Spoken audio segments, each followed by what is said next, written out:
বন্ধুরা, আজ আমি ভীষণ খুশি, কারণ আজ আমি যাচ্ছি ফেসবুকের একটা মিটআপে। এটা আমার জন্য অনেক বড় একটা সুযোগ। নতুন নতুন মানুষের সাথে দেখা হবে, কথা হবে, অনেক কিছু শিখতে পারবো। ভাবতেই খুব ভালো লাগছে। জীবনে এভাবেই তো এগিয়ে যেতে হয়, নতুন নতুন অভিজ্ঞতা নিয়ে। আমি সত্যিই খুব খুশি। তোমাদের সবার ভালোবাসা আর আশীর্বাদ চাই, যেন এই পথ চলা আরও সুন্দর হয়। দাদা কেমন আছো বলো? একদম বিন্দাস আছি। বিন্দাস আছো? একদম। এই দাদাভাই আমাকে ইনভাইট করেছিল, আর ইনিই হলো আমাদের মিষ্টি দাদাভাই, সবার ভালোবাসার মানুষ। এখানে আমি কাউকেই চিনি না, সব নতুন নতুন মানুষ, নতুন পরিবেশ। মনে হচ্ছিল আমি কি মানিয়ে নিতে পারবো, কিন্তু জীবনে তো নতুন মানুষদের সাথে পরিচিত হতেই হয়। হয়তো এখান থেকেই নতুন কিছু শিখবো, নতুন বন্ধু পাবো, নতুন একটা জগৎ খুলে যাবে আমার জন্য। আমি তোমাদের আরেকটা দাদাভাইয়ের সাথে পরিচয় করিয়ে দিতে চাই। ইনিই হলো সুন্দর দাদাভাই। এই দুই দাদাভাই খুব ভালো মনের মানুষ।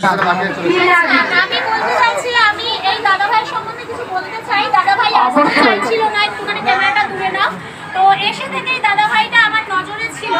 তো যারা যারা ফেসবুকে কাজ করতে পিছিয়ে যাচ্ছ, যাদের ঠিক আছে মাইক লাগবে না, যাদের মনোবল একদম ভেঙে পড়ছে, কাজ করতে পারছো না, ধৈর্য হারিয়ে ফেলছো, নিজের প্রতি ভরসাটা নিজের নেই, তো এসে থেকে কিন্তু আমি এই দাদাভাইকে নোটিস করেছি। যেহেতু দাদাভাই দেখো মানে জন্ম থেকে কিন্তু এই দাদাভাই কিন্তু প্রতিবন্ধী, তো সেই দেখো এই দুটো হাত দেখে বুঝতে পারছো দাদাভাই যে কতটা পরিশ্রম করছে। এই দাদাভাই কিন্তু মেটাতে চায়, এমনকি এখানেও আসতে চাইছিল না। দাদাভাই পেছনে দাঁড়িয়েছিল, বলছে দিদি ভাই আমি যাবো। আমি বলছি কেন যাবে না, পিছিয়ে পড়লে আমাদের চলবে না, তো আমাদের সবার সামনে আনতে হবে।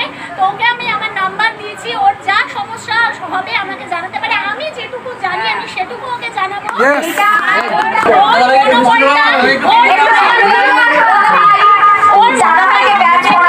দাদাভাইয়ের নাম হচ্ছে হরিদাস। ওর মনোবল দেখে আমি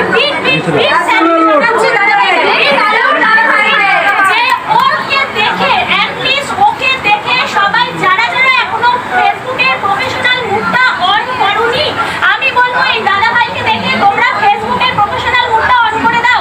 আজকে যদি এই দাদাভাইকে একটা ব্যাচ করানো না হয়, আমার কপিটা যদি আমাকে দিতে হয়, আমি এই দাদাভাইকে